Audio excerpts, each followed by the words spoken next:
সুদের লেনদেন করবেন না। কেন সুদ খাবেন বা? কেন সুদ খাবেন? কেন সুদের লেনদেন করবেন?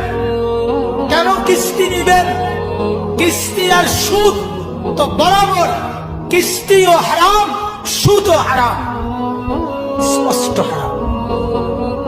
আপনি শুধু এটা আমাকে উত্তর দেন, কুকুরের গোশত হালাল না হারাম? বলেন, সবাই বলেন, কে হারাম করছে?